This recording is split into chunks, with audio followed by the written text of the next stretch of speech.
Ok. Voilà, juste le temps de vous connecter, essayez de vous connecter pour que le direct. Allô, Kenny, Allô?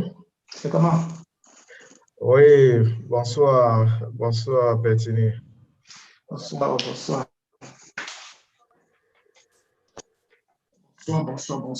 Bonsoir. Oui, ça va, ça va. Juste te rappeler, Pertini, que nous sommes en direct, hein. Ok, sans souci. Mhm. Ah, donc, tu as déjà commencé l'enregistrement, en fait, quoi. Oui, et aussi, voilà, on va un peu essayer d'attendre, n'est-ce pas, que les gens se connectent. Oui.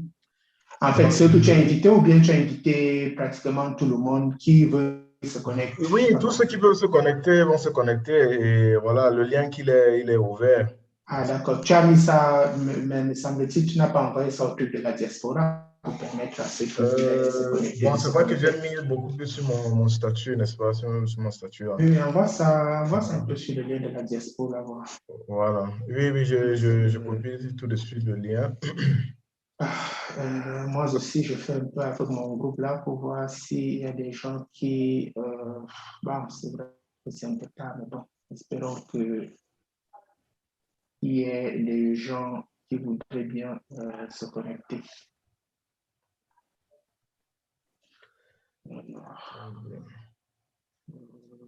Ok.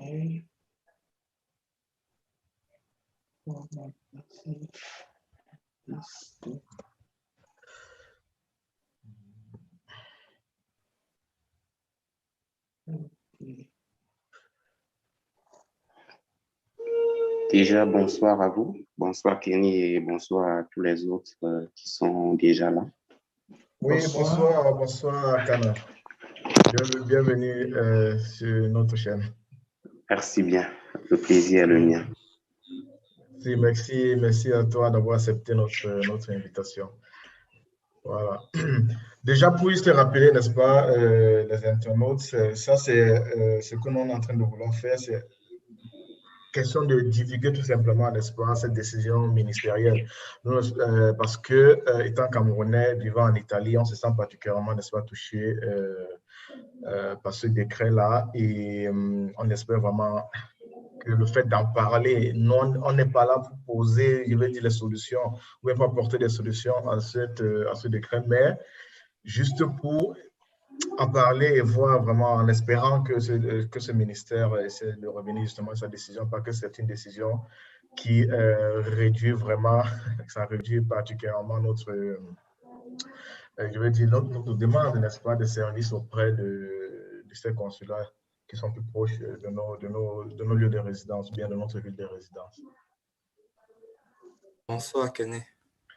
Oui, bonsoir, bonsoir André Jaurès. Bienvenue sur notre canal. Merci. Merci d'avoir accepté l'invitation. Hein. Merci à vous de m'inviter. C'est toujours un plaisir d'être par de Radio Kamit. Alors, si vous me permettez, Kenny, Oui. alors, j'étais en train juste de faire un petit travail de recherche par rapport, disons, à l'arrêté ministériel là quand tu parlais, mais le problème en fait, c'est que la lettre, puisque la directive gouvernementale qui porte la lettre numéro 863, si je ne me trompe pas, DIPL, barre D, 11 SD PAC du 7 octobre 2020 du ministère des Relations extérieures du Cameroun qui réglemente l'exercice des prestations consulaires par les consulats honoraires du Cameroun en Italie, Milan, Naples, Trieste. Alors, cet arrêté, j'espérais trouver ça sur le site du ministère des Relations extérieures parce que là, quand tu vas sur Google, tu cherches, tu ne le trouves pas. Tu vas sur le site du ministère des Relations extérieures du Cameroun. Malheureusement, il faut noter que les décrets ministériels tous ces articles qu'ils envoient n'est publié pratiquement nulle part. Alors, je pense que ça aurait été opportun pour nous, et surtout pour nos services ministériels, surtout quand ils savent que, bon, voilà, on peut avoir de la diaspora, mettre ce genre de documents à disposition du citoyen. Parce que là, j'étais en train de vouloir lire et comprendre exactement de quoi il s'agit. Et pour aussi appuyer cela, alors quand je vais dans l'annuaire du ministère des Relations extérieures pour regarder pratiquement, disons, les consulats du Cameroun, les représentants du consulat du Cameroun à l'étranger, fort est à constater que nous n'avons pas de consulat en Italie. Quand tu mets en fait, quand je mets le filtre pour chercher l'Italie, je ne trouve pas. Mais quand tu mets la France, alors tu as France-Paris et tu as France-Marseille, parce qu'il y a 2 consulats là reconnus. Et je sais aussi de faire la même chose là actuellement, puisque c'est en direct là que je faisais ça, mais je ne sais pas, j'ai l'impression qu'en Allemagne aussi, malheureusement, il n'y a pas de consulat. Peut-être que je me trompe, mais, ou bien j'ai justement à faire la recherche, je ne sais pas trop. Oui, donc tu es en train de dire que lorsque tu fais la recherche des consulats… Oui, sur la page du ministère des Relations extérieures, parce que normalement, toutes ces informations devraient d'abord les avoir, en fait, selon moi, sur ce site. Et il faut être constater qu'en effet, les consulats, nous n'avons que 2 consulats en France, mais l'Italie, j'ai mis le filtre, je n'ai pas trouvé de consulat. L'Allemagne aussi, j'ai essayé, mais je ne sais pas si c'est la même chose. Là aussi, en Allemagne, je n'ai pas eu de consulat. Donc, là, alors, je vais essayer aussi, juste là, en direct, de voir si j'ai le même problème, si c'est la même chose avec la Belgique. Donc voilà, et pourtant ce sont des consulats qui fonctionnent, Alors, si je peux intervenir, le problème, c'est de faire une différence entre ce qu'on appelle un consulat honoraire et un consulat général. Très probablement, à Pertigny, le ministère des Affaires étrangères du Cameroun ne met pas les consulats honoraires. Parce qu'en Italie, on n'a que des consulats honoraires. On n'a aucun consulat général.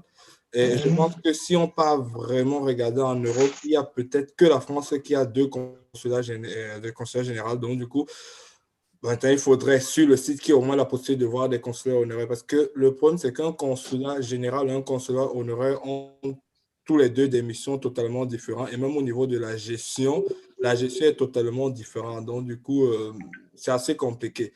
C'est étrange quand même que, mine de rien, on ne réussisse pas à trouver le fait qu'il y ait les consulats honoraires du Cameroun sur le site du ministère étranger du Cameroun, parce que les consulats honoraires quand même sont ouverts dès lors que le ministère approuve. Bon, ça nous prouve, en effet. Donc, cela nous prouve combien de fois les informations chez nous sont toujours délaissées à la dernière minute. Donc, n'allons pas jusqu'à aller chercher justement ce décret-là si se trouve sur leur site. Donc, si déjà les adresses même des consuls honoraires ne sont pas enregistrées sur le site du ministère, donc les décrets… Au moins, les décrets devraient y être, hein, parce que quand vous sortez des décrets ministériels, voilà, vous devez mettre à la disposition. Mais moi, je voudrais juste dire que pour ce qui concerne l'Italie, les décrets, s'ils pouvaient même bien avoir, peut-être ça devrait remonter à 2019, parce que l'ambassadeur dit appliquer un décret de 2019 et non de cette année. Donc, probablement, on va mettre des probabilités, probablement, peut-être en 2019, il y avait eu un décret officiel publié. Mais bon, aujourd'hui, comme les archives du Cameroun sont toujours un peu très difficiles à en avoir, donc c'est peut-être aussi ça le problème.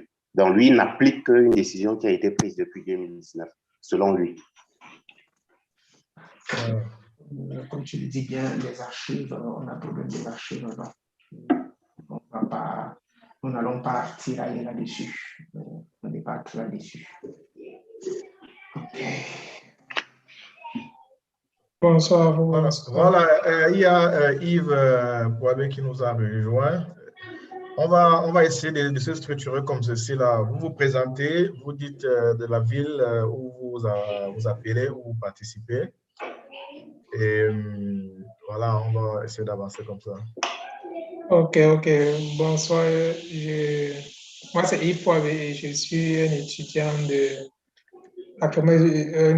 l'Université de Bologne, mais à Rimini, précisément. Ah, OK. Ça ne vous dérange pas si vous pouvez aussi activer votre vidéo, à moins que vous voulez participer à face cachée? Non, moi, ça ne me dérange pas. N'hésitez pas à activer votre vidéo. Voilà. Mais là, Kenny, désolé, mais j'ai l'impression d'avoir une machine qui n'a pas de vidéo parce que là, je n'arrive pas à la tirer. Il n'y a pas de souci, Berthier. Bien. Voilà. Yves Fouabe, bonsoir et bienvenue. Bonsoir, merci. Voilà. Tu as dit que tu appelais depuis Rimini. OK. Voilà, comment vous avez justement de votre côté là-bas, parce que moi je ne suis jamais arrivé à Rimini, par exemple, de votre côté, comment vous avez aperçu cette décision-là, ce décret-là? Je ne sais pas. Bon, avec les autres, je suis nouveau ici à Rimini, donc je suis plus connecté avec ce de Padova. Mais sinon, comme tout le monde, avait beaucoup de peine parce que ça complique un peu les choses. Récemment, par exemple, je devais moi-même aller pour renouveler cela. Et non seulement ça coûte plus, mais c'est beaucoup de temps également. Bien évidemment, c'est pour cela qu'aujourd'hui, on va en parler. Voilà, je répète que nous ne sommes pas là pour, je vais dire, critiquer un consulat ou bien l'ambassade de Rome. Le problème, c'est que cette décision-là vraiment ne nous aide pas parce que justement, on se rend compte que pour aller peut-être à Rome, c'est plus loin. Par contre, s'il y a un consulat le plus proche, nous qui sommes de Turin, par exemple, c'est plus proche d'aller à Milan que d'aller loin à Rome. Il faut rappeler que l'Italie, c'est un pays qui est étendu sur la verticale. Donc, les déplacements, c'est un problème, en fait. C'est ça. Voilà. OK. Mais comment est-ce qu'il y a un temps mort? Alors, moi, je suis Kana. Je suis dans la ville de Turin, la plus belle ville estudiantine qui puisse exister en Italie. Mais ça, c'est juste parce que j'y suis actuellement. Donc, lorsque je vais changer, ça va aussi se déplacer avec moi. Donc, je suis bel et bien étudiant et je fais aussi partie des différentes associations estudiantines, dont notamment que ce soit l'AEC, l'Association des étudiants de Turin, ou bien du consortium qui a été créé le 24 octobre 2020. Le consortium, c'est-à-dire la fédération de toutes les différentes associations estudiantines camerounaises qui puissent exister en Italie. Donc, aujourd'hui, je parlerai beaucoup plus en termes d'action que ce groupement compte mener. Et non pas... Bon, c'est vrai, il y aura aussi des interventions à titre personnel, mais je parlerai quand même beaucoup plus au nom de ce consortium-là. Voilà. Vous dites que l'association est partie depuis octobre 2020? Oui, octobre 2020, le 24 octobre 2020. Et vous êtes opératif déjà malgré le confinement et consort. Je veux dire, vous êtes vraiment... Très actif. Et Yves Poibé en fait partie. Hein. C'est un grand membre, un très grand responsable du consortium aussi. On essaie de faire bien ce que je vois que vous êtes en train de faire, de se fédérer, de se mettre ensemble pour pouvoir être plus efficace dans ce qu'on peut faire pour ce qui nous concerne en tant qu'étudiants. Oui, bien évidemment, parce qu'après, lorsqu'on laisse par exemple notre pays, et il faudrait vraiment qu'on essaie de penser beaucoup plus en termes de communauté, en termes de groupe, parce que c'est vrai, tout seul, chacun peut atteindre ses objectifs personnels, mais des objectifs vraiment qui font croître la communauté tout au même moment, c'est vraiment se mettre ensemble. Là. Se mettre ensemble, ça veut dire mettre justement nos compétences, quoi, nos expériences, tout ce qu'on sait, pour pouvoir vraiment créer quelque chose d'important. En fait. Ok, bon, moi, c'est Perfini. Donc voilà, je suis dans la ville de Turin et je travaille. Donc, je n'ai pas grand-chose à vous dire. Merci. Oui, Pertini, il faut un peu parler plus fort qu'on t'écoute un peu très mal. Ah bon, Vous voyez. sorry. Donc, je disais que moi, c'est Perfini et voilà, je suis dans la ville de Turin. Je travaille en mécanique.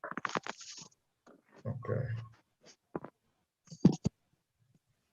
Moi, c'est le plus Bonabéry hein, qu'on pouvait voir derrière. Oui, je vois, c'est vraiment. Wow, c'est très beau, félicitations. Je suis au rond-point, donc c'est un peu plus. Non, Tu es en direct du rond-point Bonabéry. En direct du rond-point Bonabéry, comme ça. Mais ça se voit, c'est plus, en fait, c'est plus fluide la circulation. Par rapport à ce que nous avons souvent à Yaoundé ou. Oui, comme extraordinaire. Même à Rome, c'est mieux par rapport à Rome. Peut-être que le président veut passer, du coup, on a Le tout temps mort, arrêté. c'est un temps mort. Donc, quand vous êtes en train de nettoyer la ville, les voitures garent maintenant un peu plus en bas, vers le premier pont. Donc, du coup, au centre, là, c'est un peu plus libre. D'accord. Voilà. Pour le moment, il y a Michael Rigno qui s'est connecté. Michael, je te présente et tu dis de quel côté tu appelles et tu me dis ce que tu fais quoi, dans la vie. Il a le micro. Ouais, salut, bonsoir à tous. Désolé déjà parce que voilà, je n'ai pas activé ma caméra. J'ai vite retrouvé le lien là dans le groupe et voilà, j'ai vite cliqué aussi pour assister parce que c'est très intéressant déjà le thème. Et voilà, je n'ai pas eu l'occasion de savoir quels sont ceux qui sont en ligne et surtout, disons, le plan de discussion de cette rencontre, dont les points concrètement qui seront abordés et sur quoi il sera réellement question. Et je suis Michael Rignou, je réside à Turin. Et pour l'instant, je suis encore en train d'étudier les sciences internationales. Et voilà. Ok, bienvenue sur Radio Kamit. Ah ouais, bravo et beaucoup de courage à vous aussi. Voilà, comme tu l'as demandé, tu voudrais savoir justement quels sont les points sur lesquels on doit discuter aujourd'hui. Voilà, il y a eu ce décret-là, ce décret ministériel qui est parti apparemment depuis l'année 2019 et l'ambassade de Rome l'a mise en pratique seulement l'année passée et cette année encore ils ont sorti un autre décret concernant cela. Donc le premier point serait justement de chercher à comprendre pourquoi est-ce que au lieu par exemple de plus décentraliser, n'est-ce pas, les services consulaires dans les pays où nous vivons, ils veulent plutôt réduire. Donc, on va essayer un peu de comprendre pourquoi ce décret. Et aussi, voilà, le deuxième objectif est également de dire ce que vous en pensez, quoi, par rapport à ça, par rapport à ce décret-là. Okay. Et une solution, par exemple, qu'on pourrait proposer, une solution qu'on proposait justement pour en espérant que le ministère justement revienne sur sa décision. Si je peux avoir une question. Ici, nous avons des propositions, par exemple, à quoi ça servira et comment je ne sais pas, vu que c'est vous qui êtes à l'initiative, comment est-ce que vous ferez pour porter ces propositions à la hiérarchie, disons aux autorités compétentes? Voilà, déjà, tu sens ignorer que Radio Camille a comme objectif, n'est-ce pas, juste la divulgation ou bien la promotion, de donner plus de visibilité, n'est-ce pas, aux communautés. Donc, sur le plan justement administratif, on ne peut pas dire, voilà, on fait une lettre ou bien on fait une pétition, n'est-ce pas, pour aller justement qui s'adresse directement au ministère. L'objectif ici, c'est tout simplement informer, éduquer, divertir. Exactement. Exactement. Donc, juste informer. Puis maintenant, derrière cela, il y a des associations qui ont vraiment la forme juridique ou bien qui ont vraiment le pouvoir de pouvoir, excusez-moi la redondance, de pouvoir aller faire une lettre, une pétition et s'adresser directement soit à l'ambassade de Rome, soit au ministère même. Donc, la vocation de Radio Camille n'est pas celle-là, mais elle est plutôt celle de communiquer, d'informer. OK. D'accord, merci pour la clarification. Voilà, il y a M. Marqueta. Bonsoir, M. Marqueta, mais vous vous présentez. Est-ce que vous pouvez activer votre caméra? Si ça ne vous dérange pas, bien sûr. Alors, bonsoir à tous. Je m'appelle Marqueta, étudiant en Italie à Vercelli. J'ai vu le thème qui m'a particulièrement intéressé. Je voulais entendre ce qu'il y avait à dire là-dessus. Et bon, j'avais la même préoccupation que Michael Rignou qui est intervenu tout à l'heure. Il était en train de parler des résolutions, c'est qu'il faut faire parce que c'est bien beau de parler du problème, mais disons, trouver des solutions au problème, c'est encore mieux. C'est vrai que la Radio Camille, comme vous l'avez bien dit tout à l'heure, a pour vocation d'informer seulement si dans l'information, pour aussi trouver le moyen d'intervenir, parce que la situation qui s'est posée a gêné plus d'un Camerounais et n'a pas seulement fait que gêner, a surpris et a choqué plus d'un Camerounais parce qu'il est inadmissible que nous soyons à l'étranger et que notre représentation diplomatique ne soit pas en mesure, du moins, continuer à faire les mêmes choses qu'on a au pays. Je prends tout ce que j'ai dit sur moi. Donc, il est inadmissible que ça continue à faire comme ça et parce que Milan, c'est une grande ville et des Camerounais doivent faire assez d'efforts pour aller à Rome. Je ne sais pas si vous avez vécu l'expérience, mais moi, j'ai des personnes proches qui ont vécu l'expérience très, très, très récemment. Et je dois vous dire que c'est assez fastidieux.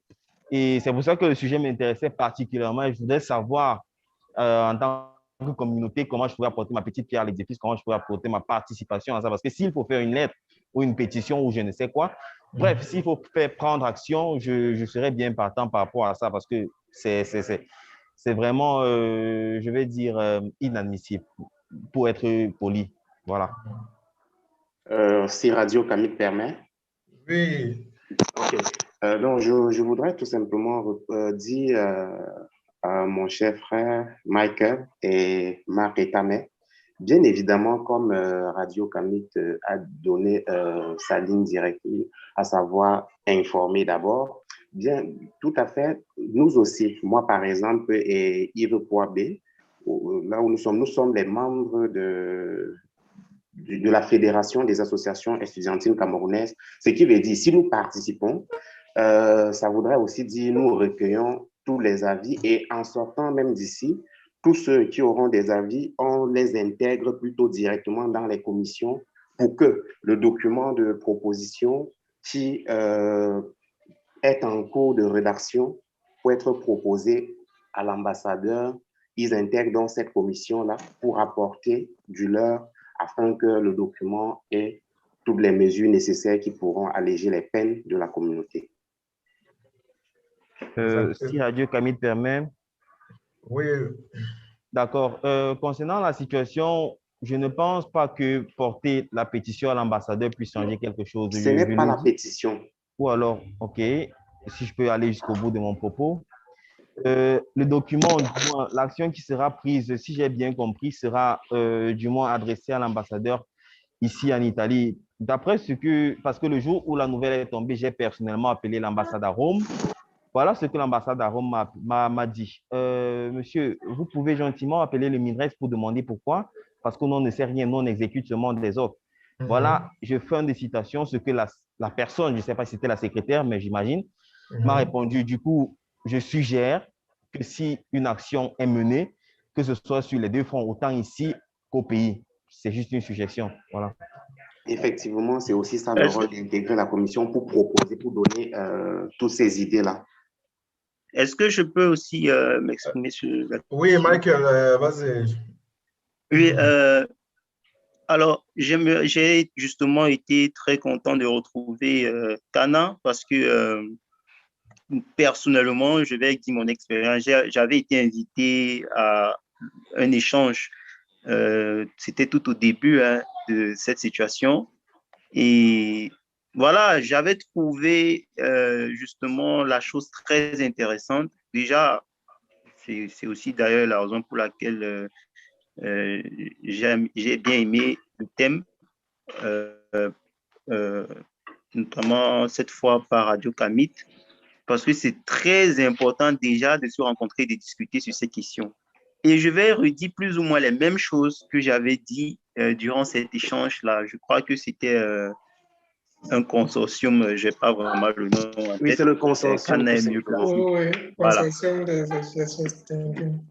Justement, j'avais toujours dit, à chaque fois qu'on ne va pas travailler sur une bonne communication, il y aura toujours des problèmes. Parce que il est presque inadmissible de voir que nous sommes une communauté, naturellement, que ce soit sur toute l'Italie ou bien rien qu'à Turin, je ne sais pas, dans d'autres villes, et que vraiment, il n'y ait pas une grande mobilisation sur la question, ou que tout le monde ne soit pas informé à temps réel, ou alors ne soit pas au même niveau d'information. C'est déjà l'un des premiers problèmes qu'il faudra résoudre. Je le dis toujours, le problème de communication. Parce que personnellement, moi, bien qu'ayant participé à l'échange passé, je n'ai plus jamais été au courant de la suite. C'est vrai qu'on va dire, ouais, il faut aller vers l'information, mais non, je crois que s'il existe un consortium, ce consortium devait plutôt maintenant mettre toute l'information à la disposition de telle sorte que c'est quand même pénible pour celui qui veut l'information de savoir qui je vais appeler, j'appelle qui, je fais comment. Mais je ne parle pas de moi. Je parle précisément de tous ceux-là qui n'ont pas accès à l'information. L'accès à l'information devrait même être un droit au sein de ce consortium. Bon, moi, je pense qu'avec la préoccupation de Marc Ita, mais justement, c'est dû à des problèmes de communication. Et lui, au moins, il a fait des efforts d'être ici. D'autres sont même ignorants de cette question et ça sera encore plus difficile dans les prochains mois ou les prochains jours à venir. Pourquoi? Parce que ce sont des propositions qu'on pourrait avoir lorsqu'il y a plus de monde, lorsqu'il y a plus de personnes qui participent, on peut vraiment avoir beaucoup de propositions.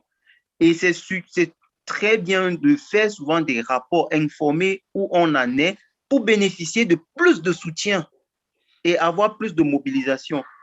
Comme Marc l'a si bien dit, même ce jour, je l'avais dit, les actions devraient être menées sur 3 fronts. J'avais proposé 3 fronts, pas seulement l'ambassade, le ministère des Relations extérieures, parce que ce problème sera bien difficile à gérer, croyez-moi. La preuve, je crois que le dernier communiqué de l'ambassade qui a été publié informait clairement que voilà, c'est à Rome. Il n'y a pas d'autre solution. C'est à Rome. Vous croyez qu'ils vont revenir sur une décision contraire après? Je crois qu'il faut peut-être déjà réfléchir sur les politiques pour comprendre un peu leur fonctionnement. Après que l'ambassade, c'est un peu comme si l'ambassade confirmait les décrets et disait qu'aujourd'hui, il n'y a plus rien à dire. Ce sera à Rome. Et ils se sont même moqués. Je ne sais pas si vous avez vraiment lu cette communication. C'est même une moquerie parce qu'ils disent bien que prenant en compte les difficultés des citoyens camerounais, effectivement, je suis tout à fait d'accord avec toi, Mike.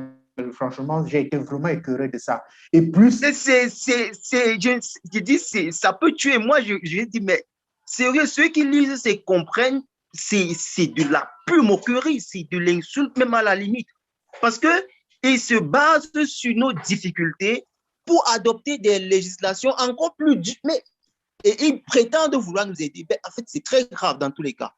Ce qui fait que j'avais dit depuis le début, j'avais proposé cela au consortium, qu'une délégation du président aille rencontrer personnellement l'ambassadeur en demandant une audience pour discuter de ça, pas pour le saluer ou pour faire quoi que ce soit. Bon, ça, c'était. Deuxièmement, de préparer également une lettre au ministère des Relations extérieures. Et troisièmement, de s'apprêter à aller à une bataille si nécessaire, y compris avec les médias et d'autres organisations. Pourquoi? Parce que avant, on faisait des permis même en Belgique, chacun dépendait de soi. Bon, ça dépendait de soi. Mais aujourd'hui, vu le contexte et vu même les difficultés que nous avons, nous étudiants, c'est impossible pour nous d'aller loin premièrement et de dépenser même de fortes sommes pour des documents pareils. Donc, on devrait même réclamer plus de décentralisation, comme le thème aujourd'hui le dit bien, et aussi même de réclamer que les services même soient encore plus allégés. Aller au-delà de cette décentralisation, parce que c'est d'être un contre-pouvoir. Si rien que la décentralisation ne leur convient pas, alors on doit aller au-delà de cette décentralisation. Et lorsque je le dis d'un ton comme ça, on me dit parfois il faut être diplomate. Mais ce que je dis, c'est de la diplomatie. Si on peut rencontrer l'ambassadeur, on discute avec lui. Ensuite, on adresse une lettre au ministère des Relations extérieures. Cela, c'était indispensable dans tous les cas. Et c'est de la négociation. Si ça ne se passe pas, d'accord, nous sommes combien d'étudiants ici? Après, on peut associer même des travailleurs. Ça fait une force incroyable. Et si on donne même ce problème aux médias, je vous ai dit que les médias n'attendent que ça.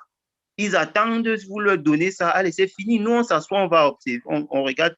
Mais ce n'est pas normal qu'on nous rende la tâche aussi difficile. Ce n'est pas normal. Moi, je vous dis, mon passeport expire le 3 juin, donc probablement en fin mai, je devrais aller à Rome. C'est tellement pénible parce que je dois étudier, premièrement. De deux, je n'ai pas travaillé depuis pendant cette crise sanitaire. Si j'ai travaillé, que l'ambassade me montre où j'ai pris de l'argent dans tous les cas pour effectuer des déplacements aussi chers en cette période.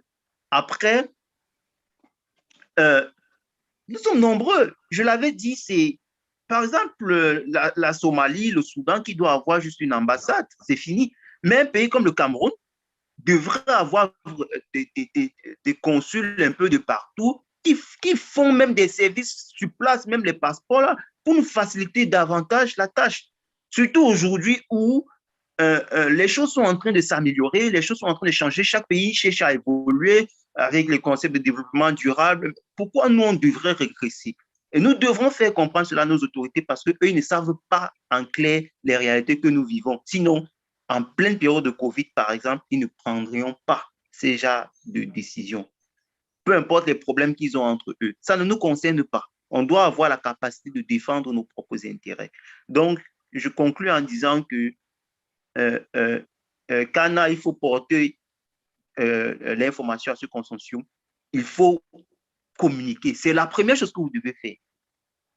Communiquer ne veut pas dire on a une page où on publie les trucs. Les pages, là, on ne les connaît même pas. Moi, je pense que vous devez passer déjà par les associations qui existent, premièrement, de mobiliser. Les présidents des clubs doivent être encore, des associations doivent encore être 1000 fois actifs. 1000 fois. Ils doivent tenir des rencontres un peu comme c'est pas Radio Camille qui devait même faire ces trucs-ci. C'est d'abord les associations. Chaque association à son niveau devait mobiliser au moins 70 étudiants minimum de sa ville. Ça fait déjà une force de communication incroyable. Là, l'information va passer. Par la suite, les comptes rendus sont très importants. Lorsqu'on a eu une rencontre, qu'est-ce qui s'est passé après? Voilà, il faut rendre des trucs comme ça publics. Michael, voilà, Michael, avant de continuer, Pertini, voilà, juste pour essayer de recadrer, n'est-ce pas, tout ce que tu as dit, il y a une chose qui est très importante que tu as dit. Ce décret-là, apparemment, n'est pas vraiment passé dans les oreilles où les gens n'ont pas vraiment vu ce décret-là et ça a un grand impact vraiment négatif. Comme tu as dit, l'information n'est pas vraiment arrivée. Donc, il faudrait même déjà que la communauté vraiment soit très informée déjà de ce qui est réellement en train de se passer. Si je ne me trompe pas, c'est un peu ça, n'est-ce pas? Genre, Oui, voilà, justement, ça faisait partie des points abordés. Les gens ne sont pas déjà très informés déjà de cela, peut-être parce qu'ils n'ont pas un besoin actuellement pour aller faire la demande de passeport ou bien des services que le consul fait. Et la deuxième chose, justement, c'est de pouvoir vraiment se mettre ensemble et de faire comprendre à ces autorités-là, de se mettre ensemble et donc de faire comprendre aux autorités que cette décision-là ne nous aide pas, en fait. Ça ne cadre même pas avec nos réalités, même juste pas ni le contexte. Un peu ce que tu viens de dire. Voilà, Bertini, tu voulais ajouter quelque chose? Oui, en fait, voilà, je voulais juste appuyer le fait que ce qu'a dit Michael, parce que actuellement, quand vous lisez l'arrêté, mais quand même, c'est incroyable que dans une grande ville, dans un grand pays comme l'Italie ou bien que ce soit un peu ailleurs, et qu'on nous dise juste que nous avons juste le vendredi de 10h à 13h pour faire la demande des passeports. Mais imaginez-vous un peu, c'est-à-dire de lundi à vendredi, vous n'avez que le vendredi, rien que le vendredi. Mais c'est incroyable. Hein? Et ne pas décentraliser, je me demande, quel monde fou il y aura là? Hein? Tu dois... Et que en fait, pour renouveler, il faudra donc quitter jeudi dans la nuit. Effectivement, il faut voyager jeudi dans la nuit en espérant c'est quoi tant de tortue? Arriver très tôt le matin, se retrouver à l'ambassade, en espérant aussi avoir tous les dossiers complets. Ouais. Parce que s'il manque quelque chose, c'est encore une torture. Ah ouais. Sans toutefois oublier que lorsque vous mettez une seule journée comme ça et que tous les Camerounais, jusqu'à maintenant, les chiffres de 2019 disent que nous sommes résidents 16 000 Camerounais. Ça, ce sont les chiffres officiels. Hein. Peut-être nous sommes même plus. Donc, imaginez 16 000 personnes qui vont uniquement aller à Rome pour un seul jour. Donc, et cette journée-là est limitée. Ils ne sont pas qu'ils ont les heures pour recevoir. Donc, vous risquez même de quitter de Turin, aller loin au centre de l'Italie et ne pas être servi et donc de revenir après. Et il faut ajouter à ça la façon de travailler à la camerounaise. Si vous permettez, s'il vous plaît. Non, en fait, excuse-moi, Marc, je voulais juste finir un truc qu'a dit Michael. En effet, lorsque disons que l'arrêté était sorti, j'ai eu à discuter un peu avec Kenny par rapport à cette histoire. Et le problème, en fait, que nous avons, comme tu dis, il faut que toutes les associations se retrouvent. Mais nous avons ce problème que les grandes représentations, parce que normalement, ce qui nous fait défaut aujourd'hui, c'est que nous n'avons pas de grandes représentations au niveau de chaque région. Parce que si on avait des grandes représentations au niveau de chaque région et que ces représentations étaient reconnues, disons aussi au niveau de nos administrations, je pense qu'on aurait eu un poids. Mm-hmm. Donc, le fait même de passer par Radio Camide, comme tu le disais, c'était aussi sensibiliser les gens parce que nous avons quand même cette chance qu'il y a beaucoup de gens qui suivent Radio Camide, essayer de passer le message pour cette information et dire, bon voilà, au moins le premier step, c'est-à-dire la première étape, informer les gens que ça nous tient à cœur, qu'on y travaille. Et le deuxième step, comme tu as dit, essayer de trouver la façon de pouvoir avoir ces grandes représentations au niveau de toutes les régions pour porter ensemble tous ces lettres, soit au niveau de l'ambassade en Italie, soit au niveau du ministère des Relations extérieures, soit, je ne sais pas, peut-être voir aussi jusqu'à la présidence, s'il faudrait y arriver là, s'il faut faire installation, comme disent souvent les Italiens, si peut-être on écrit à l'ambassade, parce que normalement, c'est avec l'aide de l'ambassade ici qu'on devrait faire cela. Et effectivement, quand tu lis l'arrêté de l'ambassade, comme disait encore Michael, c'est pratiquement une moquerie, parce que si vraiment l'ambassadeur, hein, son excellence Awono et Sama Dominique tenait vraiment à ses citoyens, je pense que ce qui a été écrit dans cet arrêté ne devrait pas refléter, en fait, ça devait être plutôt une autre vision. C'est-à-dire, il y a des difficultés de déplacement, mais tu décides quand même de concentrer tout dans tes services et de toi, tu nous donnes juste un seul jour. Je trouve quand même que c'est assez aberrant. Bon, pardon, je voudrais juste dire qu'actuellement, l'ambassadeur, c'est Sébastien Foumane. Ce n'est plus Awono, c'est Sébastien Foumane. Voilà. Bah, alors, ça veut dire donc que vous voyez que vous-même que notre site du ministère des Relations extérieures n'est pas ajourné, parce que j'ai pris cette information. Oui, je sais. Ok, merci de l'information. Voilà, Marc, tu vas lever la main pour pouvoir prendre la parole. Oui, alors déjà, je tenais à apporter quelques précisions. Les heures d'ouverture, les heures de réception, c'est de 9h à midi, avec une pause entre midi et 13h pour venir à 14h30 pour finir le service de réception. Ça, c'est les heures de réception pour l'ambassade. Je voudrais rebondir sur le point que Michael a présenté tout à l'heure. Le souci, c'est que nous nous taisons. Nous nous taisons parce que je ne sais pas si c'est de la complaisance ou c'est parce que nous acceptons ça. Mais si nous devons résoudre ce problème, ça doit certainement et sans autre forme de procès passer par la communication, mais la communication par les médias. Parce que je suis bien sûr que plusieurs personnes, plusieurs autorités au Cameroun ne sont pas au courant de ce qui se passe et ne sont certainement pas au courant que cette mesure-là va en notre défaveur, comme plusieurs l'ont cité là tout à l'heure.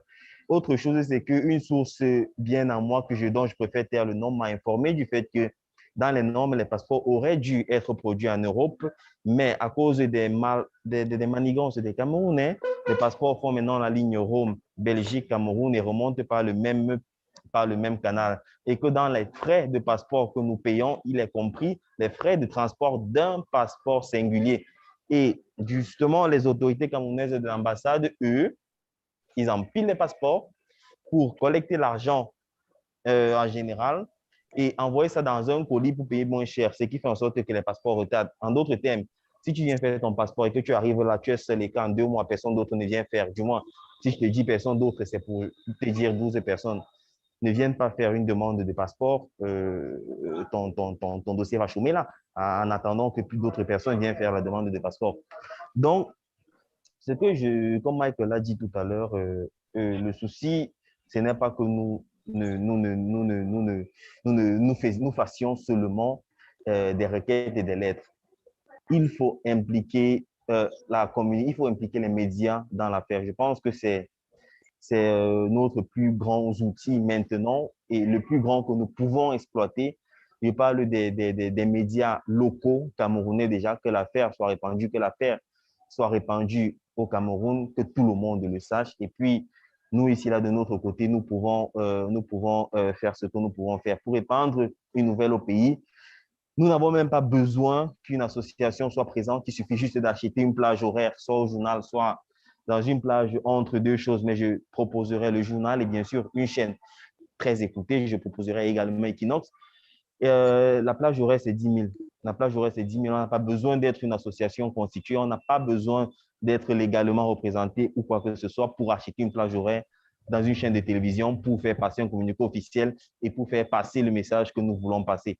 Je ne pense pas qu'on ait besoin de ça. Autre chose, c'est que en tant que citoyen camerounais, je pense que nous avons à 200% le droit d'être assistés dans tous les sens par notre représentation diplomatique à l'étranger. Et je dis dans tous les sens, je pèse bien mes mots parce qu'il est inadmissible même déjà que les frais de passeport soient aussi élevés. Il est inadmissible que les délais pour produire un passeport soient aussi longs, sachant qu'on est à l'étranger et que l'étranger a des règles et a des délais que nous devons respecter. Du coup, si l'ambassade vous dit que votre passeport doit être produit en 1 mois, ça tend à recevoir le passeport après 1 mois. Et outre 1 mois, ce n'est plus recevable. Et si ce n'est plus recevable, est-ce qu'on peut porter plainte à l'ambassade du Cameroun en Italie parce qu'ils nous ont fait rater un événement ou parce qu'ils nous ont fait rater du moins un dossier? Point d'interrogation. Du coup, je vais chuter là-dessus et je vous témoigne tout de même ma participation active à tout projet qui sera lancé. Et je puis vous rassurer que nombreux sont les Camerounais qui participeront également aux actions qui seront menées parce que même au niveau de la qualité des services, plusieurs personnes que je connais personnellement m'ont témoigné que la qualité des services au consul de Milan était 2 fois, sinon 10 fois meilleure que celle à Rome. Merci. Merci Marketa. Mais voilà, il y a André également qui a demandé de parler. D'accord, je voulais intervenir sur différents points en commençant par le premier point, ce que j'ai dit au début, et beaucoup de gens n'étaient pas là.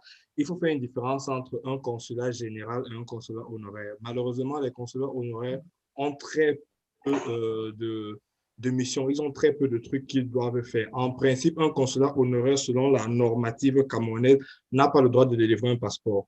Donc, du coup, si on part déjà dans la normative même du Cameroun, les consulats honoraires n'ont pas le droit de délivrer des passeports. Mais bon, on est au Cameroun, on fait chaque chose comme on retient et on pense. Maintenant, le fait que le consulat honoraire délivre des passeports pour nous, les Camerounais qui sont un peu dispersés partout en Italie ou dans tout le monde entier, c'est un avantage parce que le consulat honoraire est plus proche parce que les ambassades d'habitude sont totalement centralisées. Donc, pourquoi je dis ça? Parce que cela nous permet aussi de comprendre l'action qu'on veut faire. C'est-à-dire que si on veut demander plus de consulats honoraires, on doit se tenir au fait que demain après-demain, la normative peut toujours nous rappeler les droits et les devoirs du consulat honoraire. Donc, si maintenant on veut demander des consulats généraux dans des villes, des grandes villes de chaque pays, bon, prenons le cas de l'Italie, dans les grandes villes d'Italie qui ont un grand nombre de Camerounais qui peut représenter une grande partie des Camerounais sur plusieurs régions, ça c'est déjà un point. Et cela nous permet aussi de savoir l'action parce qu'aller seulement et dire on veut un consulat où on veut que le consulat de Milan puisse continuer à donner les passeports. Bon, quelqu'un va toujours pouvoir nous dire, bon, écoutez, la loi prévoit que le consulat honoraire ne le fasse pas. Donc, ou on change la loi, ou on change tout. Donc, déjà, cela nous permet de savoir sur quelle est la demande qu'on va faire. Maintenant, sur le fait que certains Camerounais ne soient pas au courant de cette normative, je veux dire, d'une partie, c'est aussi notre faute, parce que nous sommes Camerounais. C'est vrai, on va dire, le pays n'investit pas sur nous donner les informations sur ce qui se passe dans notre pays, mais aussi, c'est aussi un de notre devoir de savoir ce qui se passe, notre devoir de savoir où est-ce qu'on peut aller, si on a besoin, quels sont les services qu'on peut avoir et comment ça se passe. Parce que là, en sachant, par exemple, que bon, je ne peux pas faire le passeport à Milan, je me rends compte des difficultés que j'ai. Parce que on va parler de ça à beaucoup de Camerounais, ils ne vont pas se rendre compte parce qu'ils n'ont pas l'information que parfois, c'est eux-mêmes qui doivent aller chercher. Donc, c'est de un. Maintenant, sur la structure à faire, faire un communiqué de presse. Alors, faire un communiqué de presse n'est pas totalement la solution dans le sens que qui fait le communiqué?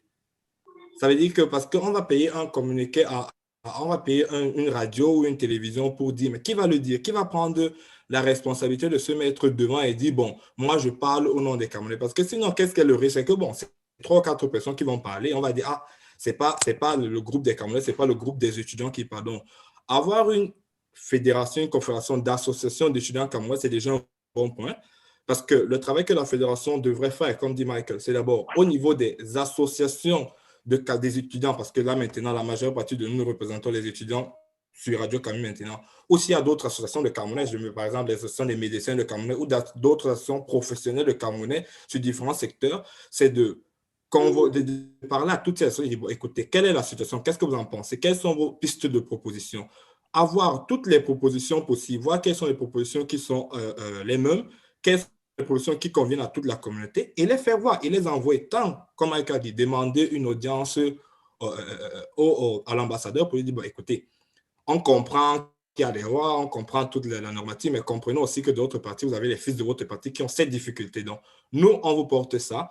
Nous aussi, on compte envoyer un message ou une lettre au ministère. Pourquoi? Parce que si on envoie seulement la lettre au ministère et on ne dit rien à l'ambassade, la première chose que le ministère va faire, si, et seulement si, il décide de recevoir notre lettre, c'est d'appeler l'ambassade pour dire, mais les Camerounais qui ont écrit, vous êtes au courant? Qui sont? Parce que c'est normal, la représentation du ministère, c'est l'ambassade. Donc, faire ça avec l'ambassadeur et aussi envoyer au ministère nous permet de couvrir déjà le fait que, bon, l'ambassadeur est au courant qu'on va faire quelque chose, qu'on va envoyer la même lettre, peut-être qu'on lui envoie, on va aussi l'envoyer au ministère parce qu'on sait aussi que il dépend du ministère. Donc, maintenant, déjà, il a fait ces deux trucs qui sont de façon légale et aussi normale parce qu'il y a des associations, parce que les associations ont pour but de représenter les gens. Maintenant, on peut utiliser les communiqués, c'est-à-dire, bon, envoyer ce communiqué à des chaînes de radio, à des médias, en parler, un groupe de Camerounais, comme on a fait sur Radio Camus, se rencontre sur des médias, quelqu'un va représenter, va parler pour la situation et le sensibiliser, mais il faut le faire sur tous les fronts. Et avant de le faire, moi je dis, il faut comprendre qu'est-ce qu'on veut demander. on veut demander un consulat honoraire, on veut demander qu'on donne plus de liberté au consulat honoraire. Donc, en Italie, le cas de l'Italie, on aura Milan, Trieste et Napoli. Et Naples, d'accord. On veut demander qu'on ait aussi, comme en France, par exemple, un consulat général. Dans ce cas, essayons de voir, parce que je me dis, le problème avec notre pays, c'est quoi? C'est qu'ils sont très champions pour inventer les trucs. Donc, en allant leur demander un truc qui n'est pas clair, ils vont toujours trouver un escamotage pour nous dire, ah ben non, moi je ne peux pas vous donner parce que ça ne prévoit pas. Donc, du coup, ça c'est à faire. La communication est importante. Même le fait de donner les informations, c'est un droit d'un cap. C'est le droit du Camerounais d'être assisté, comme Marc le disait, de toutes les parties par son pays. Et moi, je me dis, en faisant cette action, tant sur le plan de on veut plus de représentation, on veut plus de représentation dans nos pays, on va aussi dire, bon, écoutez, nous, il y a des étudiants, 250 €, le prix du passeport, c'est assez cher. Moi, je me rappelle mon premier passeport, quand je l'ai fait, il n'y avait pas encore l'ambassade, il n'y avait pas encore le consulat de Milan. J'ai dit, là, en France, j'ai dû me payer le voyage, aller-retour pour la France. Par chance, il y avait encore Flixbus cette fois-là, mais je me suis tapé 12 heures aller, 12 heures retour pour pouvoir prendre un rendez-vous bien à l'avance pour aller en France faire le passeport. Donc, je comprends parfaitement les difficultés qu'on a fait. Moi, je me dis, dans un premier temps, il faut comprendre ce qu'on veut demander. Parce que le risque, c'est quoi? C'est que chacun demande des trucs différents. Et après, bon, on dit, si nous sommes divisés, déjà, c'est facile aussi pour eux de nous diviser parce qu'ils vont dire, ah, celui-là demande, celui-là demande. Ils ne sont même pas d'accord sur ce qu'ils veulent demander. Donc, moi, je me dis, il faut réfléchir sur ça. Utilisons toutes les possibilités qu'on a. On a Radio Camille qui nous permet de parler, d'entendre les points de tout chacun. Il y a des associations d'étudiants. Pour parler des associations, il y a des associations de Camerounais sur d'autres possibilités. Il y a l'association des médecins, des architectes. Il y a André, plusieurs associations. Oui. Excuse-moi, je ne te coupe pas la parole, mais il semblerait qu'il y ait un message que tu as passé là qui n'a pas été très bien pris. Le fait d'avoir fait 12 heures pour aller en France, alors que tu pouvais faire 8 heures pour aller à Rome. Alors, il fallait juste expliquer le pourquoi beaucoup de Camerounais, au lieu d'aller à Rome, préfèrent aller soit en France, soit en Belgique pour faire le passeport. Mais je ne sais pas si c'était le cadre parce que nous avions décidé de ne pas, disons, dénigrer, enfin, excusez-moi le thème, de ne pas mettre cela en vue si on veut demander quelque chose, je ne sais pas, au ministère des Relations au Cameroun, en fait. Oui, donc voilà, reprends un peu, juste corrige un peu. Je voulais juste corriger cette partie-là parce que il y a un motif, je sais qu'il y a un motif pour lequel tu as préféré la France que d'aller à Rome. Et comme tout bien d'autres Camerounais préfèrent aller en Belgique que d'aller à Rome. OK, donc c'était juste une parenthèse. Je te laisse continuer, André. Merci. Alors, en fait, le choix d'aller à Paris plutôt qu'à Rome était lié dans la majeure partie vraiment à un choix purement familial. C'est-à-dire que je venais d'arriver je ne savais pas encore les réalités, je venais d'arriver. Pour moi, aller faire le passeport en France, c'était la facilité de la langue pour le voyage et le fait que j'avais la famille où je pouvais, donc j'ai profité de l'occasion pour me faire un week-end en France. Donc, ça, c'était d'abord le premier motif. Donc, ce n'était pas lié normalement au type de séjour parce que je n'avais jamais l'occasion de contacter l'ambassade, de savoir comment ça fonctionne. J'étais parti parce que, bon, c'était l'occasion d'aller voir les parents en France. J'ai dit, bon, je peux aussi faire le passeport et je l'ai fait. Donc, pour retourner au discours qu'on a décidé de ne pas dire, oh, tel fait ceci, tel fait cela. Donc, merci de m'avoir rappelé pour recadrer. Et non, je pense avoir conclu mes propos. Merci, André Cal. Il y a aussi Kana qui a levé la main depuis, qui voulait aussi ajouter quelque chose. Il faut activer ton micro. Oui, tout à fait. Donc, tout d'abord, je suis vraiment... Pardon. Bon. Je corrobore avec les propos des précédents intervenants, mais il y a quelques petits trucs au niveau de l'information et autres. Moi, je voudrais juste dire que ça, c'est au moins une 4e intervention pour moi sur différentes, que ce soit les chaînes YouTube détenues par des Camerounais et autres. Maintenant, pour l'information, c'est vrai, c'est compliqué. Et le consortium ne pourrait et ne saurait faire ce que les associations au niveau local doivent faire en réalité. Parce que le consortium rassemble les représentants des différentes associations. Nous menons des actions dans le sens commun. Mais ces associations, ces responsables d'associations, normalement, au niveau local, doivent rendre l'information accessible aussi à leur tour. C'est pas que nous ne le disons pas au sein du consortium, nous le faisons. Maintenant, au niveau des actions que nous avons menées, juste pour répondre à Michael, parce que Michael, depuis notre dernière réunion, effectivement, sur le sujet, bien évidemment, nous avons tout ce qui avait été dit, les démarches dont on a proposé ce jour, nous avons mis en pratique. Et nous avons saisi l'ambassadeur qui bel et bien nous a répondu, nous disant effectivement que, OK, il va venir à notre rencontre, tout simplement lorsque les mesures barrières seront un peu allégées, on va trouver réellement du temps pour se retrouver et discuter sérieusement. Ce qui veut dire, on n'est pas allé, on n'est pas retourné pour tout coucher sous nos lauriers. Non, pas du tout. On travaille, on essaye de faire avancer les choses. Et maintenant, on ne peut pas tous les jours fustiger toute la communauté parce que tout le monde n'est pas encore au courant de quelque chose. Il faut savoir, c'est toujours un certain nombre de personnes qui portent la communauté haut. Ce n'est pas nécessairement, puisque dans la communauté, il y a la masse. Et la masse, parfois, tu vas même expliquer 1000 ans à quelqu'un que non, allons revendiquer telle chose. Il va te dire non, ça ne me concerne en rien. Moi, je préfère payer. Mais quand tu sais que c'est un combat louable, il faut continuer à mener le combat et sans relâche. Et je remercie beaucoup André pour ces clarifications au niveau de la différence entre les consuls honoraires et les consuls généraux. Donc, parce que, bien évidemment, c'est aussi quelque chose que nous devons comprendre. Et pour notre frère, je pense que c'était Marc Etam qui disait il faudrait au niveau régional des associations fortes. Bien évidemment, notre dernière rencontre que nous avons eue, elle était ouverte. Il y avait des travailleurs, il y avait des étudiants, il y avait des chômeurs camerounais. L'essentiel, c'était d'être camerounais. Tout comme ici, aujourd'hui, nous sommes travailleurs, étudiants et tout, de tout ordre. Et aujourd'hui, Radio Canut s'est fait informer. Mais au niveau du consortium, nous proposons des choses. Et nous avons dit, du moment où on a déjà quand même échangé pas mal avec l'ambassadeur et que il y a en vue une rencontre qui est à venir lorsque les mesures barrières seront un peu allégées, nous devrons donc avoir quelque chose. Qu'est-ce qu'on propose? Et c'est ce que nous essayons de faire en mettant donc sur pied cette commission interdisciplinaire qui touche tout le monde, les travailleurs, les étudiants et tout le monde, pour rédiger réellement, pour proposer quelque chose d'une manière concrète et en nous basant réellement aussi sur les lois qui régissent qui régissent la diplomatie de notre pays. Bon, okay. Pour le service, beaucoup de personnes ont parlé de la qualité de service, mais je vais vous dire que les informations fraîches d'aujourd'hui même, parce qu'il y avait 2 personnes qui sont de près ou de loin liées au consortium, qui étaient à l'ambassade de Rome aujourd'hui pour renouveler leur passeport.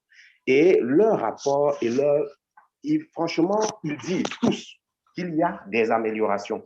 Parce qu'avant, lors de mes dernières interventions sur les différents plateaux et autres, en rencontrant d'autres personnes, tout le monde se plaignait de la qualité du service et de l'accueil qui était quasi inexistant. Tu étais là-bas, mais tu étais vraiment maltraité, comme si tu n'étais pas chez toi, et ainsi de suite. Mais toutes les 2 personnes liées au consortium qui ont été présents à l'ambassade de Rome aujourd'hui pour renouveler leur passeport, nous ont fait réellement comprendre que le délai est vraiment entre 1 heure de temps.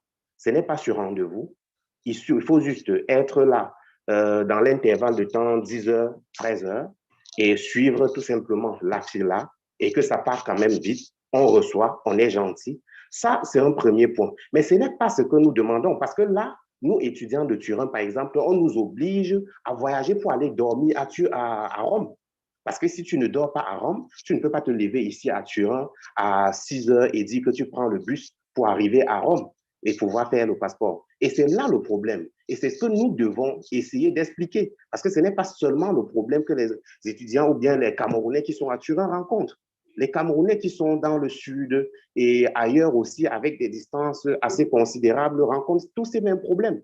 Et qu'est-ce que ça devient aujourd'hui que juste parce que tu as fait un enfant, tu ne peux pas directement avoir l'acte de l'enfant auprès de toi. Il faut aller, il faut voyager. S'il y a une urgence, tu es obligé de voyager. C'est ça le problème.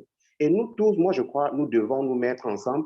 Il y a déjà cette initiative qui est vraiment louable. Moi, je loue vraiment l'action de maître parce que moi, je n'étais pas là le premier jour lors de la création, mais j'ai rejoint.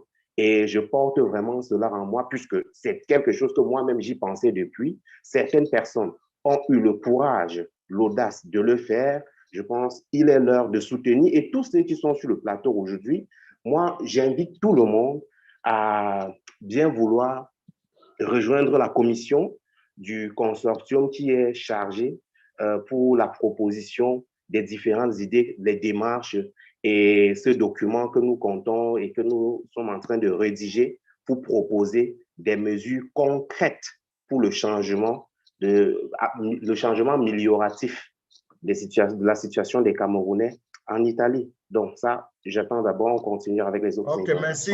Merci, Kana. Voilà, il y a deux dames qui nous ont rejoints et je ne sais pas si elles avaient quelque chose à dire ou bien elles veulent se présenter. Il s'agit de Jolie et de Annie Larissa. Bonsoir.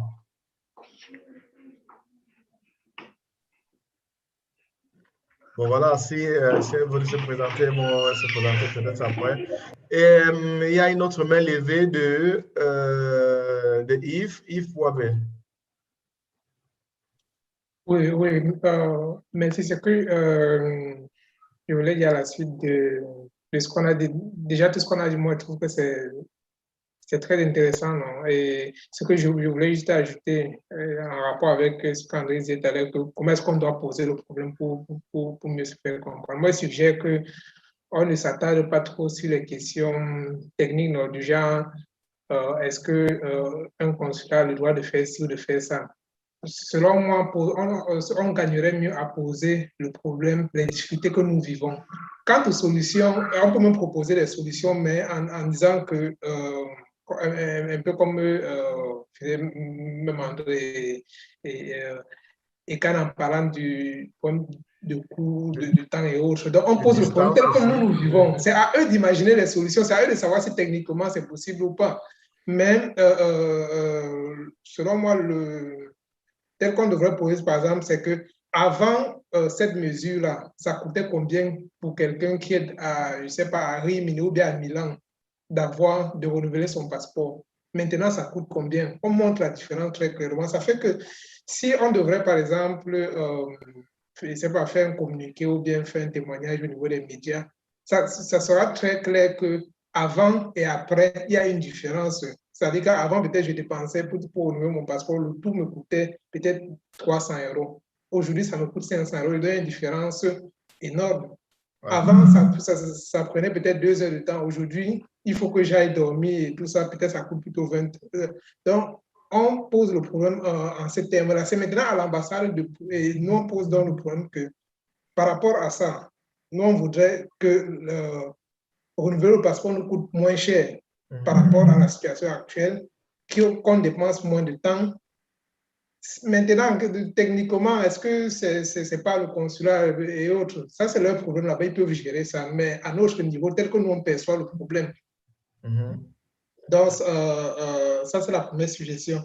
Et comme Kana disait tout à l'heure, on a contacté l'ambassadeur qui nous a répondu de façon très, très politique, un peu, non, en disant, bon, attendez, et autres. Moi, je trouve que même si c'est déjà une bonne chose, parce que dans sa réponse, il a été très courtois et puis il a me félicité du fait qu'on s'est conçu comme consortium et autres. Mais je suggère qu'il faudrait qu'on pose des actions un peu parallèles pour pouvoir lui mettre un peu la pression, parce que le fait que lui, il dise que il attend que le Covid, que les choses, afin que ce soit possible de rencontrer les gens physiquement pour pouvoir faire les choses, ça veut dire que lui, à son niveau, il n'arrive pas à comprendre la souffrance dans laquelle nous sommes.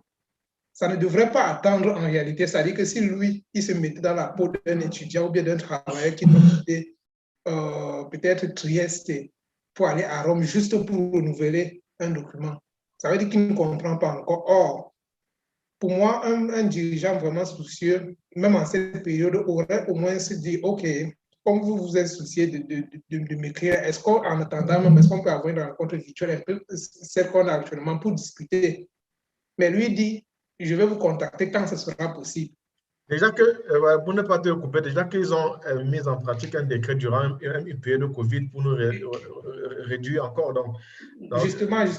Donc concrètement, ce que moi je propose, c'est que officiellement, nous on est en train de discuter avec lui. Officiellement, on a répondu, on a dit que OK, on attend, comme lui nous a dit, mais je suggère que parallèlement, qu'on mène une action qui va mettre un peu la pression à l'ambassade. Et cette action ne doit pas être menée par nous, parce que sinon il va dire que nous sommes un peu insolents. Exactement. Voilà, je ne sais pas si tu voulais encore ajouter quelque chose. Oui, il y a Marc Etambe qui demande à prendre la parole depuis. Je peux ajouter j'allais lever la main depuis. Bon, soyez juste un peu bref parce qu'il y a Marc là aussi depuis qui attend. Ok, merci. Oui, d'accord, merci. Alors, premièrement, j'aimerais dire, donc, Carl a très bien fait de rappeler ces différences, cette précision-là. Pourquoi? Parce que beaucoup ne savaient pas pourquoi ces décrets. C'est vrai qu'il y a beaucoup de versions qui se disent, il y a beaucoup de choses qui se disent, mais il était quand même important que beaucoup sachent que les différents décrets, justement, c'est parce qu'au départ, normalement, les consuls n'ont pas le droit de faire ce genre de documents. Mais le revers, c'est qu'on les avait laissés faire. Pourquoi nous ne connaissons pas, ni comment ils ont commencé? Donc, sur ce point aussi, Yves a quand même raison, parce que s'ils ont laissé les consuls faire des passeports, ils peuvent continuer à les laisser faire. Mais Carl a beaucoup raison aussi, parce que je l'avais aussi dit à la première réunion, nous devons savoir exactement ce que nous voulons réclamer ou ce que nous voulons demander. Et il fallait aller doucement. Je pense qu'en discutant, l'ambassadeur a l'avantage que c'est un nouvel ambassadeur et c'est très normal que les rapports, comme l'a dit Kana, soient favorables parce que c'est un nouvel ambassadeur et il est aussi logique qu'après ce qu'ils ont fait, qu'il y ait un minimum de services après-vente. Donc, maintenant, est-ce que ça va s'inscrire dans la durée? Il faut poser cette question. Et parlant de cette durée, j'avais dit tous ces problèmes naissent d'une seule chose.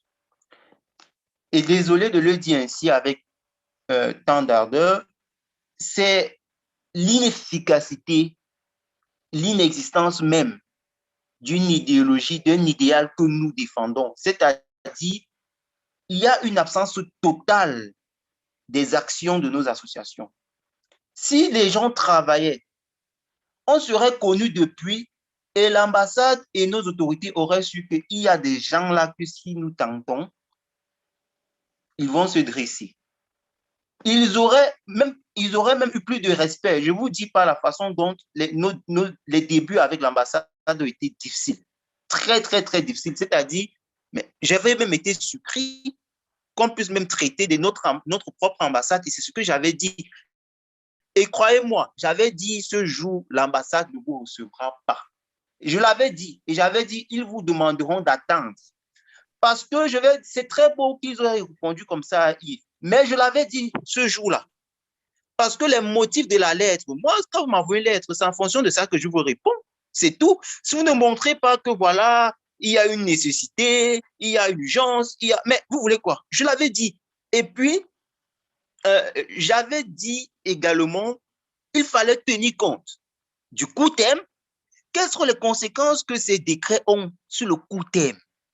Il faut des revendications à court terme. Ça, c'est un.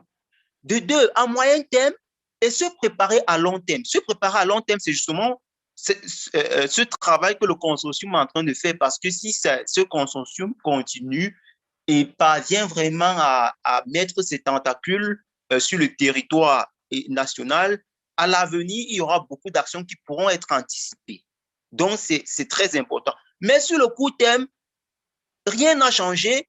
Et je reviens encore sur le dernier communiqué de l'ambassade qui a déjà gagné l'avance sur vous, sur nous.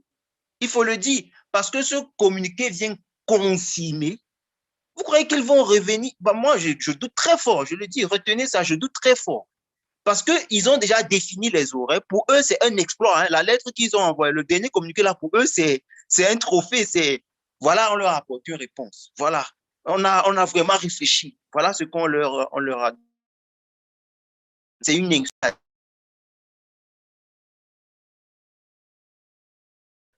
Merci, Mike, pour cette précision.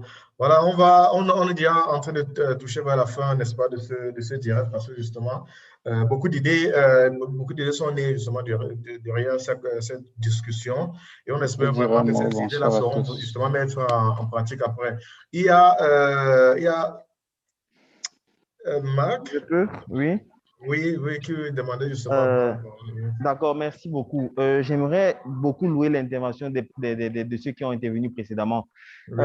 Il y a un, je ne me souviens pas, non, vous m'excuserez, qui a parlé du cadre juridique. Excusez-moi, Marc, avant de continuer, s'il te plaît, désolé de te couper, on va faire un dernier tour, vous allez juste conclure et on va terminer avec le direct. Donc, bon, Marc, tu peux intervenir justement et conclure, s'il te plaît, comme ça, vu que nous sommes déjà assez nombreux, il y a d'autres personnes qui entrent, mais voilà, on va essayer de conclure et de tirer vraiment quelles sont les solutions derrière toutes ces discussions-là. Donc, chacun fait des conclusions brèves. Merci. Ok, d'accord, merci beaucoup. J'aimerais déjà remercier celui qui a posé le cadre juridique de la question. Je ne sais pas si vous m'écoutez. Bon, j'aimerais remercier celui qui a posé le cadre juridique de la question parce qu'avant de prendre toute action, c'est très important de savoir où on va et comment est-ce qu'on doit procéder. Je vais m'inscrire en faux contre celui qui a dit qu'on ne devrait pas proposer une solution parce que pour bien connaître le système camerounais, pour bien connaître comment l'administration fonctionne, pour aussi, comme Michael a utilisé le mot anticiper tout à l'heure, pour anticiper sur les hypothèses de réponse de l'ambassade, on ne va pas aller avec le problème. On va avec le problème et la solution. On dit, voilà le problème qu'on rencontre pour la solution, voilà, et on ne s'arrête pas là. Et c'est pour ça que je remercie celui qui a étudié le cadre juridique tout à l'heure. On leur dit donc que voilà, le cadre juridique prévoit ceci, et donc on leur montre que c'est faisable. Parce qu'ils ne vont pas nous dire plus tard, on va étudier la question parce qu'ils doivent aller regarder si c'est faisable. Non, on étudie la question nous-mêmes et on leur apporte les solutions pour qu'ils ne passent plus dire qu'ils ont réfléchi pour venir nous pondre le genre d'arrêté qui est, vous excusez le terme, le genre d'arrêté qui nous ont pondu tout à l'heure là. Non, on y va avec la question, on y va avec la solution et le cadre juridique. Bon, on a parlé également d'y aller en rang serré. C'est tout à fait nécessaire. Vous avez parlé des associations, je suis tout à fait d'accord là-dessus. Donc, et autre chose, une dernière chose, je suis dessus. Tout à l'heure, il y a une personne qui a dit qu'il n'était pas question de dénigrer l'ambassade. S'il vous plaît, ne continuons pas avec cette habitude là où on va taire les choses quand ça ne va pas. Les Camerounais, vous allez m'excuser le terme, les Camerounais aiment la honte. Si ça ne va pas, on va leur dire que ça ne va pas. Si leur qualité est mauvaise, on va leur dire que votre qualité est mauvaise et on va leur donner des raisons pour lesquelles la qualité est mauvaise. Il ne s'agit pas d'y aller de main morte. Si on doit mener une action qui a peut-être la possibilité de réussir, autant mieux y aller de main forte et non de main basse. On ne part pas pour négocier nos droits, on part pour revendiquer nos droits. Il n'y a pas une négociation, ce sont les droits auxquels nous devons même. Du moins, ce sont nos droits qui devraient être respectés. Donc, on ne négocie pas pour nos droits. Et continuer de négocier pour nos droits, c'est les encourager dans cette même lancée-là. Et Mike l'a dit tout à l'heure. Si c'est qu'on va pour négocier, ils vont toujours continuer à avoir de la hauteur et de la longueur sur nous. Il faut qu'on leur montre qu'on est capable de quelque chose. Et c'est de ça qu'il s'agit. Je vous remercie. Merci à toi, Kana. Voilà, quelqu'un d'autre veut prendre la parole pour conclure? Je peux parler, Président. Oui, tu peux parler, Didier. Bonsoir à tous. Déjà, c'est Didier Tatsinko. Je suis désolé d'être arrivé aussi en retard. Et pour le peu que j'ai pu retenir, apparemment, il y a beaucoup d'actions qui sont déjà en cours et peut-être on aura un feedback d'ici peu. Et j'encourage tous ceux qui ont pris le pas pour entreprendre ces actions parce qu'il s'agit du bien de toute la communauté camerounaise en quelque sorte. En réalité, je voudrais juste, vu que j'ai écouté les dernières interventions, je voudrais faire comprendre, je crois, c'est Michael qui a dit que si les associations travaillaient et elles se faisaient connaître, c'est que peut-être on aurait pu avoir un retour plus positif auprès de nos représentations diplomatiques. Moi, j'aimerais dire que ce n'est pas le but des associations parce que chaque association naît avec un statut et un but précis. le but des associations n'est pas celui-là de venir se faire voir auprès des représentants. On sait qu'il y a des Camerounais ici et des associations comme les associations des étudiants, par exemple, s'occupent dans la gestion des problèmes des étudiants directement, genre en ce qui concerne les villes respectives. Je voudrais juste essayer de voir plus grave parce que toutes les interventions étaient assez majestueuses en ce qui concerne mettre la pression, revendiquer nos droits et tout, je suis d'accord. Mais pour rendre le problème un peu plus grand, je ne sais pas si quelqu'un a déjà pensé à ça, vu que, paraît-il, la situation ne se limite pas seulement à l'Italie. Parce que s'il faut regarder dans les autres pays d'Europe, pour ne citer que ceux-là, genre la France, la Belgique et comme ça, peut-être que le service est mieux, le service est mieux, ils sont plus disponibles qu'en Italie. Mais il faut se rendre compte que pour faire une pression au niveau du Cameroun, parce que ce qui est sur la pression au niveau de l'ambassade, ça nous concerne, nous, de l'Italie. Pour faire une pression à l'échelle, comment dire, de la diaspora en général, j'aimerais, ça c'est mon idée, ma modeste pensée, qu'on essaie de s'informer sur la situation dans des autres pays en Europe pour savoir si le calvaire que nous vivons ici est aussi partagé dans d'autres pays. Ainsi, on pourra parler d'une grande voix et peser normalement peser dans nos revendications. Parce que j'entrevois déjà un beau médiatique, parce que c'est une histoire qui est vraiment importante et il faut qu'on porte cette histoire à la connaissance de tout le monde. J'imagine par exemple un beau médiatique au Cameroun, à la une des journaux qui disent que oui, la diaspora se lamente, ou bien un titre dans un journal, Le Messager par exemple, un journaliste qui écrit voilà la diaspora italienne ou française ou belge se lamente pour cette situation. Merci. Et bon, je suis là, je vous écoute. Merci. J'aimerais conclure en apportant ma proposition, s'il te plaît. Oui, Mike, en concluant, pardon, parce qu'on est vraiment en train de tirer déjà. Alors, comme proposition, vous savez bien que normalement, tout est en train d'être amélioré. Normalement, nous, les Camerounais, on devra avoir certains services qu'on peut faire en ligne, étant déjà même ici. Donc, que le consortium demande à l'ambassade de faire des trucs en ligne, sans qu'on puisse se déplacer. C'est possible de faire ces demandes de passeport-là, même en ligne, sans se déplacer. Tout, envoyer, imprimer les documents, scanner les documents, envoyer, c'est possible. Ça se fait dans beaucoup d'ambassades. Et l'avantage, c'est qu'il y a un nombre de polytechniciens, informaticiens incroyables des Camerounais en Italie qui peuvent être disponibles à travailler sur ce type de plateforme. Et par la suite, je crois que Didier fait une erreur très grave. Moi, je parle en connaissance de cause. Je donne des conseils à des associations partout, Camerounais ailleurs. Ils n'ont pas ce genre de soucis. C'est déjà d'office. Je l'avais dit depuis. Je parle en connaissance de cause. J'avais dit, allez voir le ministère des Relations extérieures du Cameroun. Il publie les associations des étudiants camerounais à l'étranger qui sont... Il y a des associations qui remettent, qui partent, demandent des audiences de l'ambassadeur avant pour présenter ce qu'ils font, pour remettre ce qu'on appelle des mémorandums. C'est-à-dire, l'ambassade connaît déjà le problème qu'il traverse. Donc, c'était dans ce sens que j'avais dit, c'est cette incapacité que nous avons enregistrée ici qui aussi conduit à ça. C'est pourquoi j'ai dit ailleurs, l'ambassade ou bien le ministère ne peut pas prendre certaines décisions pour nuire les étudiants parce qu'on les connaît très, très bien. On les publie même généralement sur leur page. Je crois que c'était ce que je voulais dire. Et par rapport aux médias, je l'avais dit, ça c'est une bataille parce que si vous ne connaissez pas nos politiciens ou les politiciens, c'est un problème. Allons avec les propositions, comme on a dit, comme je reste ce que nous voulons, et incluer la demande en ligne, qu'on fasse la procédure en ligne. Là, je crois que ça pourrait nous aller. On peut tout faire à partir de la maison. Après, si nous restons aussi sur il ne faut pas attendre aussi longuement que cet ambassadeur dise ça dans 5 mois, 6 mois, on n'a pas toujours de réponse. Si on n'a pas de réponse de sa part et que la lettre qui doit être préparée pour envoyer aussi au ministère n'a pas de retour, on passe à une autre dimension médiatique qui doit être très forte. Il n'y a rien à dire. Je crois que sinon, on ne va pas inventer d'autres solutions, je pense. Merci.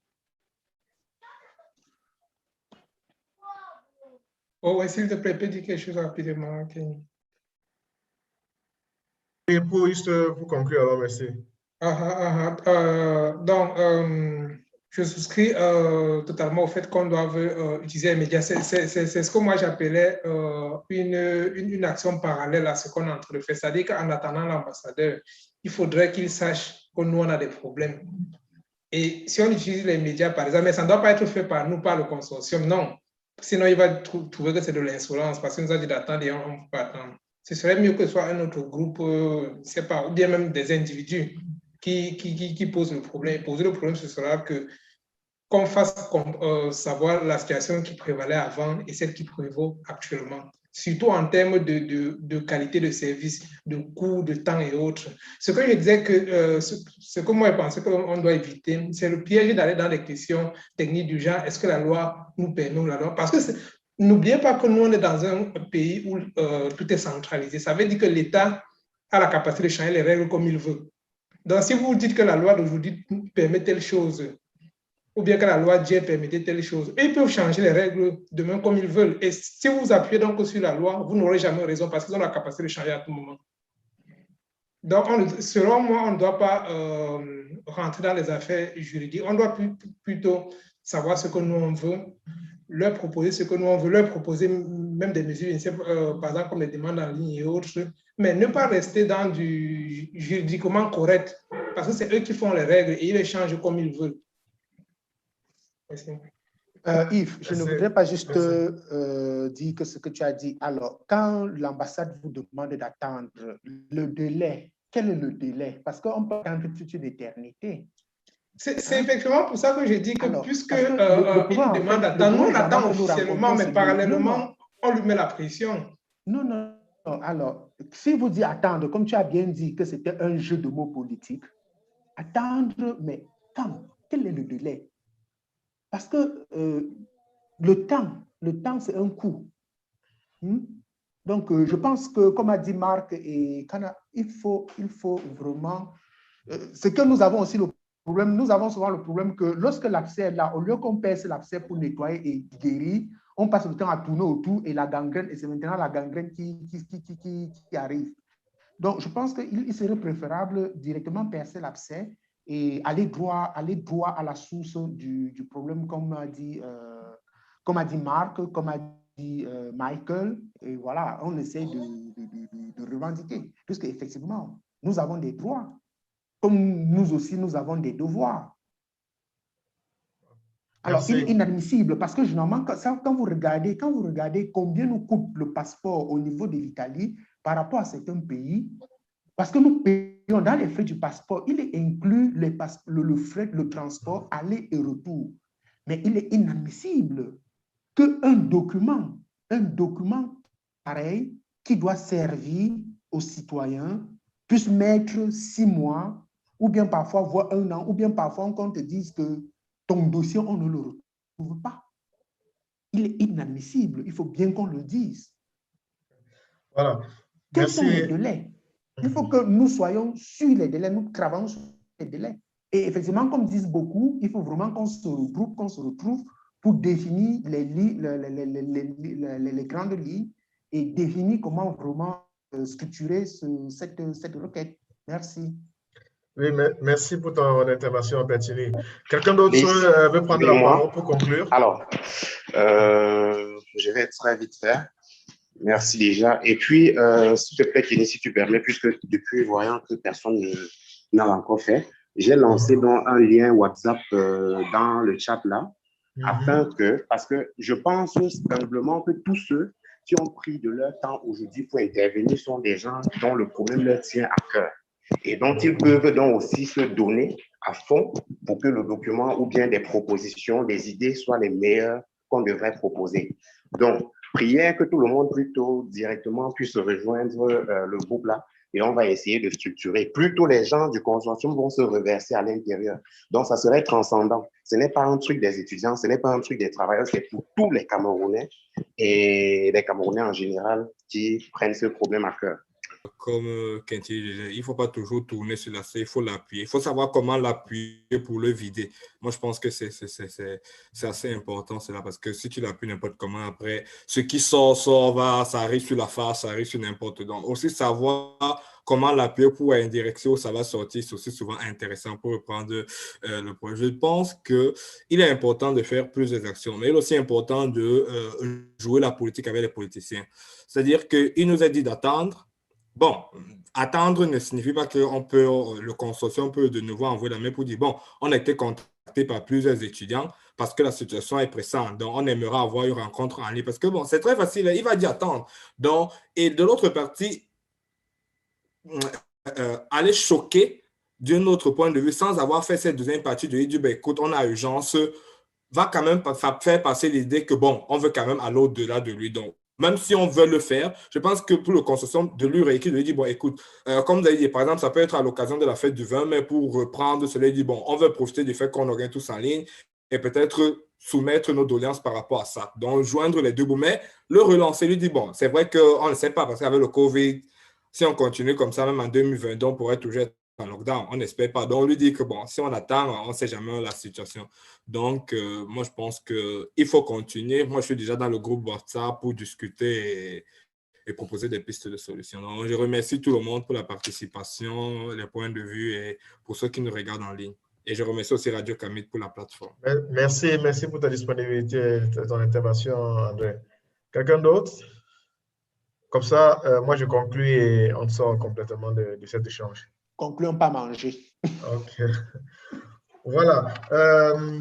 Donc, pour conclure, c'est très simple.